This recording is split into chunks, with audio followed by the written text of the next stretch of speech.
Welcome to Fantasy 15, a podcast meant to answer all of your fantasy football questions, or as many as we can get to in 15 minutes. I'm your host, Zach Freed, and this is our inaugural episode. Today, we're looking back at ADP to see who lived up to your expectations, who busted, and who won you that fantasy championship. And of course, we're only looking at statistics through Week 16, because if you play a Week 17 championship, you're wrong, and you need to change. We've only got 15 minutes, and now we're on the clock. Starting off with players who lived up to your expectations. These are the guys that ended up about where you drafted them. They didn't lose you games, but they didn't really have the big boom games you were hoping for. And in our system today, we're looking at poor games as anything that was less than 10.5 points in standard scoring. And when I say boom games, I'm talking about games where players scored more than 17.5 points in standard scoring. The first player we're looking at is Zeke Elliott. His ADP was number 4 overall, and he was drafted as, obviously, running back 4 because running backs are so valued in fantasy draft. A lot of that is because the holdout caused him to drop. He was being projected as the number 1 overall pick, and because of that holdout, he ended up dropping, and he finished 5th in standard and PPR scoring, so not that far from where you drafted him. He only had 2 poor games, and about a third of his games were boom games. He's a scary guy going forward because Dallas could be in flux with the coaching changes. Who knows what's really going to happen there? But overall, he got what you drafted him for. So you can't be super disappointed with him. The next player we're looking at is DeAndre Hopkins. Hopkins had an ADP of 5 overall. He was drafted as the number 1 wide receiver. He finished 6th in standard scoring and 3 in PPR scoring. And that's because about a third of his games were considered poor games. I don't know. Anytime I can draft the number 1 receiver for Deshaun Watson, though, that counts for something. I think this was just kind of an outlier season. We saw the emergence of the tight ends, which typically have not had a big role in the Houston offense. But overall, he performed as a stud wide receiver for you. The next player we're looking at is Leonard Fournette. Fournette was drafted as running back 12, and he finished in standard scoring as running back 10, and in PPR scoring as running back 6. That addition of receiving definitely boosted his output, but Fournette had 8 games that would be considered poor. The only running back who played more snaps for their team was Christian McCaffrey, so that's got to be worth something. Jacksonville was 1-6 from the London trip on, and so game script-wise, Fournette was kind of out of the plan that they wanted to instill. They couldn't really do what they wanted to do, and their defense just kind of fell apart late in the season. The next player that we're looking at is Cooper Kupp. Cooper Kupp dropped because of worry coming off of that injury. He was actually drafted as wide receiver 21, and in standard scoring, he ended up as wide receiver 7, and in PPR scoring, he ended up as wide receiver 6. Now, that might seem like he was an impressive player, but he had 1 more poor game than DeAndre Hopkins. So he had quite a bit of games that would be considered poor. He was very dependent this year on Jared Goff, and that is scary in fantasy football when you have a player that is dependent on a quarterback that is inconsistent. Our last player that we're going to look at as just a solid player was Travis Kelce. He was drafted as tight end number 1, and he performed as tight end number 1. He had 25 more points than Kittle or Ertz in standard scoring, 30 more points in PPR. The only player that was close to him in scoring was Mark Andrews, and I consider him an outlier because of the snap counts that Andrews got and because he set a franchise record in touchdowns. Ertz is about as close as you can get to a set-it-and-forget-it type player, especially when it comes to the tight end landscape. Now let's get into busts. These are the guys that really just took a dump on your roster, and they probably ruined any hope you had of making the playoffs. Obviously, we could bring up Antonio Brown, but that's too obvious. Looking at someone like Kerryon Johnson could make sense too because of the injury, but really, if we look at Kerryon Johnson, Detroit's scheme didn't seem like it was going to feature him the way we all thought it was going to. But we're focusing on players who played a majority of the season. The first person that we're looking at, probably the biggest stinker, was Odell Beckham Jr. He had an ADP in standard leagues of 18. He was drafted as the wide receiver 6. An ADP in PPR leagues as 12. He was drafted as the wide receiver 5. He finished the season as the wide receiver 29 in standard and 25 in PPR. and that doesn't seem that bad, but he had 10 poor games. Only 2 of his games would be considered boom-type games. He wasn't even the number 1 wide receiver on his team. Baker Mayfield was bad. Cleveland was bad. There was a lot of hype, and there wasn't much to back it up. Odell Beckham was not the receiver you wanted him to be, and then it came out late in the season that he went through a sports hernia and was playing through that, and so that kind of tag of being injury prone comes back around, and we don't know if OBJ can really make it through an entire season. The next player on our list is Juju SmithSchuster. This isn't really fair, but he was drafted as the wide receiver 7 in standard and 6 in PPR, and I don't know that we can really blame Juju for this one. It might be because Big Ben was injured. You can't expect Mason Rudolph or Duck Hodges to support a big producing fantasy receiver. Some people could even say that maybe it was Antonio Brown and having the coverage over onto Juju was the problem. Overall, the Steelers offense just had a tough time getting going this year. I think the talent is there with Juju, but it seems risky going on in next year because we didn't really see it. We didn't see everything get backed up like we wanted it to be. The next player we're looking at is David Johnson. David Johnson had an ADP of 9 in standard leagues and 6 in PPR leagues. That's not the 9 and 6 running back. That's the 9 and 6 player taken. He finished as running back 37 in standard leagues and 36 in PPR leagues. Yes, David Johnson was injured, but he was kind of schemed out of his offense once he came back anyway. There were huge expectations with Kyler Murray taking over the offense and Cliff Kingsbury calling the offense, and they did produce a running back too in Arizona, but it was Kenyon Drake. I don't know if it was the injury. There's talk of DJ ending up in Tampa with Arians next season, and that could be what he needs to save his career. The next player that we're going to talk about is James Conner. James Conner had an ADP of 6 in standard and 9 in PPR. Again, not 6 running back, 9 running back. We're talking about player. People had huge expectations for James Conner. He finished as running back 33 in standard, 34 in PPR. Without Lev Bell hanging over his head, people thought that he would flourish.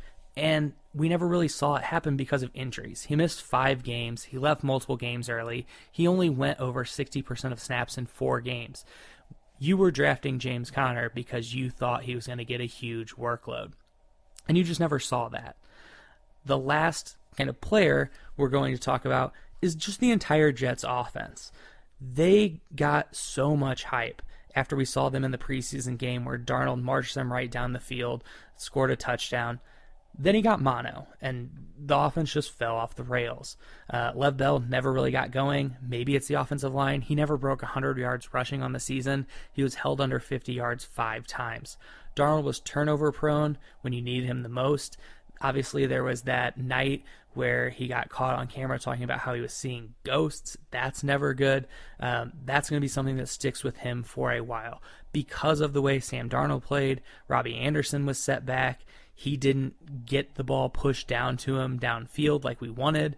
When he finally performed, people had already dropped him. I blame Adam Gase, but he isn't going anywhere, so I don't know that things are going to change in the future for the Jets. I'm depressed. Let's get into the fantasy football heroes. These are the guys that brought you to the playoffs and in some cases won you a fantasy championship. The first guy is obvious. That's Lamar Jackson. He had an ADP of quarterback 14, meaning he wasn't even being drafted as a starter in 12-team leagues.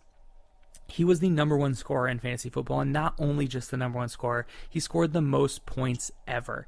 He scored 80 more points than second place. 80 more points. 90 more points than quarterback number 2. He had over 1,000 yards rushing as a quarterback. I saw somewhere that if you just took his rushing stats, Lamar Jackson would have finished in the top 10 as a running back. But add on top of that all of the passing, yards, and touchdowns that he accounted for throughout the season. He was as close as you can get to a stud. When you drafted him, you struck gold. The next player, it's kind of unfair because he was definitely a top 4 pick, but it's Christian McCaffrey. He was the running back 1. He was the number 2 fantasy player, only behind Lamar in total points. And in PPR, he was actually above him. He was almost 90 points better than the next best running back. That's why I put him on this fantasy hero list. If you had Christian McCaffrey, you had a chance every week because he was doing this without a good offense. Imagine what he would have been if their offense would have been performing. He was doing this all with a backup quarterback. I saw somewhere that he was on 50% of teams that were playing in their fantasy championship, and I believe it because he had the big games when you needed him the most. Christian McCaffrey was a guy that you could lean on, and I think he's going to be the number one pick next year, regardless of the situation in Carolina. The next player we're looking at is Aaron Jones. Aaron Jones was drafted as the running back 15 in standard, 16 in PPR. He finished as running back 3 in standard and 2 in PPR. He still was a part of the timeshare, which resulted in him disappointing in a few games because it wasn't really an Aaron Jones game. But the boom games he had were atomic. He scored 19 total touchdowns on the season, 4 in one game. Aaron Jones won you weeks. And while he could have disappointed and lost you some weeks, when he played great, you had week winning performances. So that's worth a lot. The next player that we're looking at is Courtland Sutton. Courtland Sutton came on this year. This is what Denver drafted him to be. He came off as the wide receiver 44 in standard, 42 in PPR, and he finished as the wide receiver 16 in standard, 18 in PPR. And that's only because he faded away at the end of the season when Drew Lock kind of took over. So that's interesting to watch going into next season because we don't really know what we have in Denver when we look at their offense because of the young quarterback. Courtland Sutton, though, was a beast. There was highlight reel catches throughout the season, and Denver was kind of a wasteland at the beginning of the year. They came on strong at the end and won, and that, again, is kind of what's scary because Sutton didn't have huge performances at the end of the year. The next player that we're looking at, the last player that we're looking at, is Austin Ekeler. Austin Ekeler was drafted as a handcuff because of the Gordon holdout. There was nobody that drafted Austin Ekeler assuming that they were going to play this guy the entire season, and he finished the season as running back 7 in standard, 4 in PPR. He never lost his role once Gordon came back. He split a timeshare similar to Aaron Jones once Gordon did come back, but like Jones, he's such a great talent in the backfield that he gets his points no matter what. So Austin Ekeler, great player, performed really well this season. All right, let's really quick look at some waiver heroes as well. Somebody like Devante Parker. We don't know if maybe it was the Fitz magic that got him going. Maybe it was some of the injuries that the other Miami wide receivers went through. Or maybe he just evolved to the wide receiver Miami drafted him for. He was drafted to be a number one guy. And this season he finished pretty high in the rankings. And Devante Parker was a guy that you could really lean on in the playoffs late in the year to have consistent performances. There was one week where you were worried about concussion protocol, but he kind of got through that and still had a decent week. The next player that we see off the waiver wire was Ryan Tannehill. Look out for Ryan Tannehill next year. He's going to be very hyped. He came in and just put up huge numbers in an offense that was not throwing the ball around a lot. And part of that can be attributed to the breakout of A.J. Brown as well. I didn't put him on this list because I feel like A.J. Brown and Tannehill are really connected. Terry McLaurin was a guy who really came out of nowhere too from Ohio State. Not a lot of big things expected from him, but really broke out early in the season and put up big games. Once they made the switch to Haskins after the Redskins were kind of out, it did hurt him some because he just wasn't getting the ball to him as much as you would have liked to see. But Terry McLaurin is somebody who is definitely a person to look out for going forward. John Brown looked great at the beginning of the season. The Bills definitely had the worst of their schedule come later in the year, so Brown was tough to play going into the fantasy playoffs and late season games. But John Brown looked like the number one receiver for Josh Allen, a guy who could really push the ball downfield. John Brown had a past of being kind of injury prone, and he seemed to get over that. And you couldn't really ask for more from a guy that you picked up off waivers. The last guy that we're going to look at is DJ Chark. He, again, another rookie that kind of came out of nowhere. This rookie receiving class was great. And at the beginning of the season, he really came on, seemed to be bonded well with Gardner Minshew. When Minshew Mania was in full effect, that's when DJ Chark was really making his hay. late in the season kind of got tied up with injuries, and like we talked about with Fournette, as the Jaguars kind of fell apart a little bit at the end of the season, he didn't get the finish you would have liked to see from him. And I think that's going to do it. That's all the time we have today. Thanks for joining me on the inaugural episode of Fantasy 15. Be sure to follow us on Twitter at Fantasy15, that's Fantasy, ONEFIVE, and email any questions to fantasy15@gmail.com. Thanks for listening.